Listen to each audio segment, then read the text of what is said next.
Bayan humarap sa Independent Commission for Infrastructure. Si dating House Speaker Martin Romualdez kaugnay ng alegasyong budget insertions at maanumalyang flood control projects. Ayon kay Romualdez, handa siyang ibahagi sa ICI ang lahat ng kanyang nalalaman at payag din siyang buksan ang kanyang Statement of Assets, Liabilities and Net Worth o SALN kung kinakailangan. Samantala, pinag-aaralan na ng ICI na ipasight in contempt sa korte si dating Congressman Zaldico na nasa ibang bansa pa rin hanggang ngayon. Yan ang ulat ni Harley Valbuena.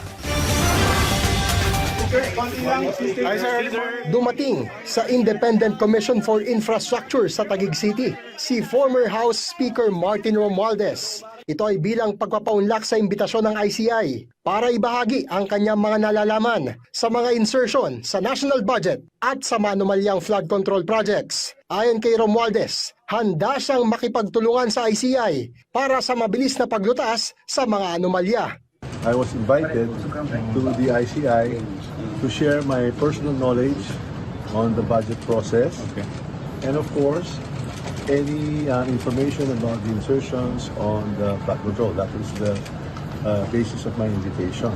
Nanindigan din ang dating House Leader na wala siyang itinatago at sa huli ay ebidensya pa rin at hindi ang mga ingay sa politika o mga walang batayang akusasyon ang magsasabi ng mga totoong nangyari. Bukas din naman siyang ilabas ang kanyang Statement of Assets, Liabilities and Net Worth o SALN.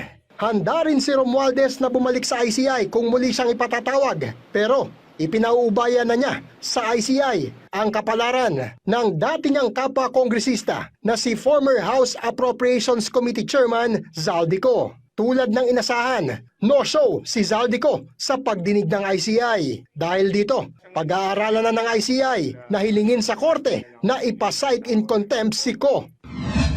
Malaking tulong naman anya sa investigasyon ng ICI ang mga impormasyong ibinahagi ni Romualdez, lalo na ang mga binanggit nitong pangalan na may kinalaman sa proseso ng budget at sila ang sunod na ipatatawag sa mga pagdinig. These people we will be inviting soon to shed light on their participation also in the budget preparation, which also pertains to the alleged anomalous flood projects. Dumating din sa ICI si Budget Secretary Amenah Pangandaman kasama ang senior officials ng DBM para ipaliwanag ang proseso sa paglalatag ng national budget. Nagbigay naman ng pananaw si Pangandaman hinggil sa budget insertions ng mga mambabatas. Hindi naman masama mag-amend, di ba? That's their job. The executive proposes and then they disposes and then we just implement kung ano yung pinasa nila.